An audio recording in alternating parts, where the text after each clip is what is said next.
Hello बच्चों, so very good evening सबको। इससे पहले वाली क्लास में मैंने इरिगेशन देखा था। इरिगेशन में जो है कैसे इरिगेशन करते हैं, क्यों करते हैं। आर्टिफिशियल एप्लीकेशन को ही एक तरह से इरिगेशन कहा जाता है, जो कि सिर्फ मॉइस्चर के लिए होना चाहिए, और उसका कुछ ऑब्जेक्टिव मैंने देखा था। इस वाली क्लास में मैं इरिगेशन शेड्यूलिंग देखूंगी, ठीक है। इरिगेशन शेड्यूलिंग कितने टाइप के होते हैं, कैसे कैसे होते हैं, तो कैसे हम लोग इरिगेशन पता करेंगे कि प्लांट में कब इरिगेशन चाहिए कब नहीं चाहिए, ये सब हम इसमें पढ़ेंगे। बेसिकली इरिगेशन शेड्यूलिंग का मतलब है when, how and how much, कब, कैसे और कितना जो है क्या कहते हैं इरिगेशन डालना है, उसी को इरिगेशन शेड्यूलिंग कहते हैं। मैं उसे बोर्ड में अभी आपको अच्छे से तरह से लिख देती हूँ ताकि वो अच्छे से समझाने में आपको भी अच्छा होगा, ठीक है।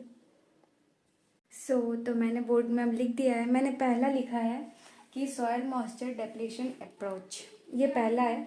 इसमें क्या है कि available soil moisture in the root zone, root zone में कितना सॉयल मॉइस्चर अवेलेबल है, ठीक है, उसी को सॉयल मॉइस्चर डिप्लेशन अप्रोच कहते हैं। जैसे कि वीट और मेज, इसमें कि क्या होता है कि पानी इसमें ज़्यादा नहीं पड़ता है। वीट है ये, वीट और मेस जिसमें कि वाटर की कम, वाटर ज़्यादा नीड नहीं होता उसको, 25% उसमें वाटर का नीड होता है, ठीक है। और ड्राउट रेजिस्टेंट क्रॉप जैसे कि कॉटन हो गया, फिंगर मिलेट हो गया, फिर इन लोग में वाटर बहुत ज़्यादा चाहिए। तो मैं बता रही थी आपको कि available soil moisture in the root zone, root zone में कितना सॉयल मॉइस्चर अवेलेबल है उसी को सॉयल मॉइस्चर डिप्लेशन अप्रोच कहते हैं। जैसे कि वीट और मेज में 25% है, तो मतलब अगर 25% से कम अगर पानी होगा तब हम वीट और मेज इस टाइप के क्रॉप में जो है हम इरिगेशन डालेंगे। जो डॉट रेजिस्टेंट क्रॉप है, मतलब कि जिसमें पानी की नीड बहुत ज़्यादा होती है, उस टाइप के क्रॉप में जैसे कि कॉटन हो गया, फिंगर मिलेट हो गया, पेयर मिलेट हो गया, इसमें 50%, अगर ये 50% से कम इसमें अगर ये होगा, 50% से ज़्यादा इसमें ये वाटर की कमी होगी तो हम इसमें इरिगेशन डालेंगे। तो ये पहला मेथड है सॉयल मॉइस्चर डिप्लेशन अप्रोच। इसे आप लोग नोट कर ले, ज़्यादा कुछ नहीं है इसमें, मेन है कि कितना सॉयल में मॉइस्चर अवेलेबल है उसी को सॉयल मॉइस्चर डिप्लेशन अप्रोच कहते हैं। अगर इससे इतना परसेंट से कम पानी होगा तो हम उसमें इरिगेशन डालेंगे, मेन चीज़ ये है। तो इसे आप लोग नोट कर ले। सेकेंड है आपका डिफिसिट इरिगेशन, और सेकेंड है हमारा डिफिसिट इरिगेशन।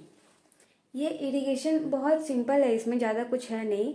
मेन चीज़ इसमें क्या बोला जाता है कि मतलब जो है, जो रिक्वायरमेंट है प्लांट को वाटर का, इरिगेशन का, उससे हम कम वाटर उसमें डालेंगे, ठीक है।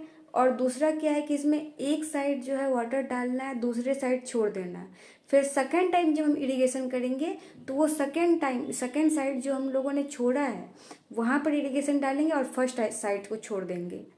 बस यही है डिफिसिट इरिगेशन। मैं आपको सिंपल लैंग्वेज में इसी बता रही हूँ ताकि याद हो जाए। वो रटने वाला मैं यहाँ पे बहुत लंबा चौड़ा लिख दूंगी और बता दूंगी कि ऐसे होता है वैसे होता है, तो वो मतलब याद नहीं रहेगा। इसलिए मैं आपको नॉर्मल लैंग्वेज में बता रही हूँ कि डिफिसिट इरिगेशन क्या है। डिफिसिट इरिगेशन है कि हम जो उसमें क्या कहते हैं वाटर डालते हैं फील्ड में, उससे जितना रिक्वायरमेंट है प्लांट को वाटर का, उससे कम वाटर उसमें डालेंगे। और दूसरा क्या है कि उसके एक साइड, अगर हम इरिगेशन फर्स्ट टाइम जैसे इरिगेशन करने गए हैं तो फर्स्ट टाइम उस वाटर के फर्स्ट टाइम एक साइड को, फर्स्ट टाइम में पहले साइड में इरिगेशन डालेंगे, दूसरे साइड को छोड़ देंगे। उसके बाद सेकेंड टाइम जब इरिगेशन डालने जाएंगे तो सेकेंड साइड को में इरिगेशन डालेंगे और फर्स्ट साइड को छोड़ देंगे। बस यही है, यह है डिफिसिट इरिगेशन। समझ गए होंगे इतना तो। अब अपने मन से आप लोग लिख लीजिएगा। अगर देखिए इतना डिफिसिट इरिगेशन मैंने बता दिया। अब मैं इसमें लिखूंगी कुछ नहीं। अगर किसी को नीड होगी कि मुझे इसका नोट्स चाहिए या फिर मुझे वो रिटर्न चाहिए तो मुझे कमेंट करें, मैं नेक्स्ट वीडियो में उनको पूरा रिटर्न दूंगी, या नहीं तो मैं पीडीएफ उनको अवेलेबल करवा दूंगी, ठीक है।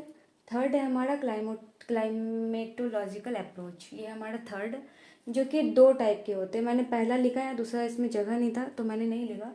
पहला है IW/CPE अप्रोच। ये दोनों का रेशियो है, पहला इनका वही है, यहाँ पे रेशियो होगा।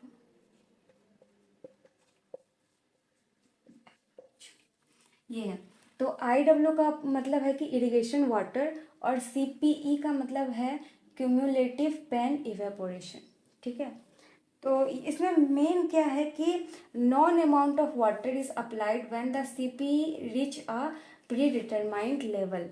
हम लोग जो है मतलब जो उतना ही वाटर डालेंगे, उसी अमाउंट ऑफ वाटर डालेंगे जितना उसमें एडजस्ट मतलब जितना उसको बनाया गया है वाटर डालने के लिए, उससे ज़्यादा उसमें वाटर नहीं डालना है। उसी रेशियो को ही, बस यही नॉर्मल रेशियो है कि कितना अमाउंट ऑफ वाटर हम उसमें डालेंगे। मेन इरिगेशन शेड्यूलिंग में वही चीज़ है कि हमने पहले ही बता दिया कि how, when and how much, मतलब कब, कैसे और कितना डालना है, वही है। तो बस मतलब कितना वाटर डालना है, मेन चीज़ इसमें यही है। तो जैसे कि मैंने अभी वीडियो रुक ही गया तो मैंने बोला पूरा लिख ही दूँ फिर। जैसे कि मैंने एग्जांपल लिया है कि IW/CPE का रेशियो है तो 1/5 सेंटीमीटर है, ठीक है। इसका मतलब ये हुआ कि 5 centimetre of irrigation water is to be applied. 5 centimetre जो हम इरिगेशन वाटर फील्ड में अप्लाई करेंगे when CPE ratio at 5 centimetre level, जब CPE रेशियो जो है वो 5 सेंटीमीटर तक पहुंच जाएगा, ठीक है। तो ये है मेन IW/CPE रेशियो का मेन जो मीनिंग है वो ये है, ठीक है। तो इसे आप लोग देख लो अच्छे से। इसके बाद सेकेंड है कैन इवेपोरीमीटर, इन्हीं इसी का क्लाइमेटोलॉजिकल अप्रोच का ही वो दूसरा टाइप है। तो क्लाइमेटोलॉजिकल अप्रोच में सेकेंड है हमारा कैन इवेपोरीमीटर। इसमें क्या है कि मतलब हम एक कैन को मतलब फील्ड में फिक्स करते हैं, ठीक है, एक सर्टेन हाइट पर, जिसमें कि ये इसका जो ये ब्रिथ जो होता है वो 10 सेंटीमीटर होता है और इसका हाइट जो है 14.3 सेंटीमीटर होता है, ठीक है। और ये फिल होता है 5 सेंटीमीटर तक, ये फिल होता है। अगर हमारे फील्ड में 5 सेंटीमीटर से वाटर इसमें अगर कम हो गया, इसका लेवल अगर कम हो गया है तो हम इसमें फिर वाटर डालेंगे फील्ड में। फिर हमको मतलब इससे हमें ये पता चलेगा कि अब इरिगेशन डालना है फील्ड में। मेन चीज़ ये है कि इरिगेशन कब डालना है फील्ड में ये पता करना है। तो मतलब अगर ये 5 सेंटीमीटर अगर इसका पानी कम हो गया, डिक्रीज हो गया पानी, तो हम इसमें फिर फील्ड में इरिगेशन डालेंगे। फील्ड में मतलब फील्ड में इरिगेशन डालेंगे, हमें इससे पता चलेगा। बाकी फील्ड में हम बाद में इरिगेशन डालेंगे। तो ये है कैन इवेपोरीमीटर। इसमें ये बेसिकली क्या होता है कि वाइट कलर से ये कवर रहता है। अच्छा, कमेंट करके ये बताना तुम लोग कि वाइट कलर से ये क्यों कवर होता है। आंसर देखूंगी, अगर नहीं मालूम होगा तो मैं नेक्स्ट वीडियो में आपको बताऊंगी, अभी नहीं बताऊंगी मैं। ये वाइट कलर से ये कवर क्यों होता है ये बताना, ठीक है। तो ये कैन इवेपोरीमीटर का मेन सीक्वेंस वही है कि अगर 5 सेंटीमीटर से कम हो जाएगा, मेन इसका हाइट और ये बहुत बेसिक होता है, ये याद करके रखना, ये पूछ लेते हैं। और कितना पानी रहता है 5 सेंटीमीटर बस। तो मैंने तभी वो कुछ टाइप्स देखे थे, इसमें भी कुछ है जैसे simple technique for irrigation scheduling. ये सब कुछ सिंपल टेक्निक है इरिगेशन शेड्यूलिंग के लिए। वो था क्या कि मतलब कि जैसे कि ये सब इक्विपमेंट लगा लगा करके करना था, इसमें वैसा कुछ है नहीं।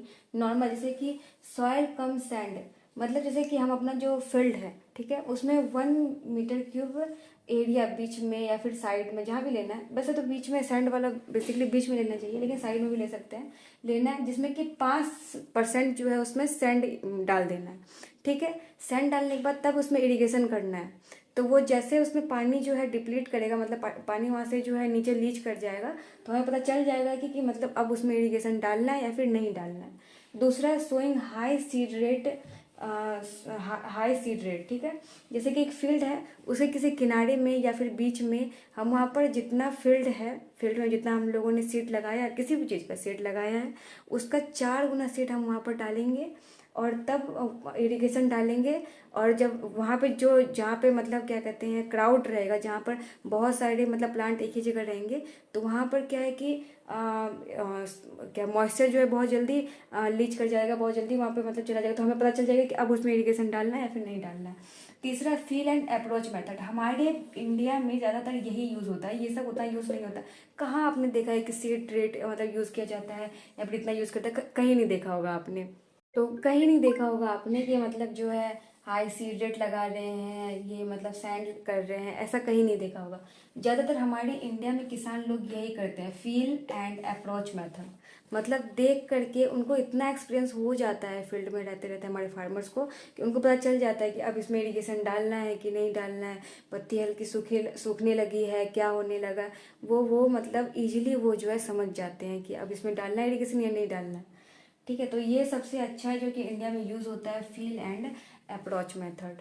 दूसरा है ट्रांजियो मेथड या फिर यूरोमीटर इसको कहते हैं, ठीक है। ये क्या है कि एक डिवाइस है जो कि फील्ड में लगाया जाता है, जिससे कि हमारे सॉइल में कितना मॉइस्चर का टेंशन है, क्या स्ट्रेस है, उसको मापने के लिए ये डिवाइस का यूज़ किया जाता है। बेसिकली हमारे फार्मर इतना, मतलब हमारा टेक्नोलॉजी इतना हाई नहीं है, हमारा मतलब जो है क्या कहते हैं, इनकम फार्मर का जो कंडीशन है वो इतना हाई नहीं है कि ये सब इतना यूज़ किया जाए। मेन यही यूज़ होता है, बाकी ये सब उतना यूज़ नहीं होता है। दूसरा है कि प्लांट इंडिकेटर, हाँ ये लगा सकते हैं हमारे फार्मर लोग। प्लांट इंडिकेटर जैसे कि सनफ्लावर है, सनफ्लावर जो है वो प्लांट इंडिकेटर ऐसा इरिगेशन का काम करता है। ऑनियन क्रॉप में अक्सर उसको लगाया जाता है, आप लोग देखिएगा ऑनियन क्रॉप के पास सनफ्लावर लगाया जाता है। तो आज का हमारा यही पूरा टॉपिक था। नेक्स्ट टॉपिक में हम लोग जो है इरिगेशन का मेथड देखेंगे, उसका सब चीज़ देखेंगे। तो आपको अच्छा लगा होगा पूरा वीडियो, लास्ट तक देखने के लिए बहुत बहुत धन्यवाद आप लोग का। और अच्छे से सीखना है, अच्छे से पढ़ना है, बहुत आगे बढ़ना है। और जो कि मैंने आज बताया था, तो आज मैंने बहुत कुछ लिखवाया नहीं। अगर आप लोग को नोट्स चाहिए या फिर अगर मतलब चाहिए होगा नोट्स, तो आप मुझे कमेंट कर देना, मैं आपको भेज दूँगी या फिर मैं लिख करके ही बता दूँगी आप लोग को। तो इतना समझ गए।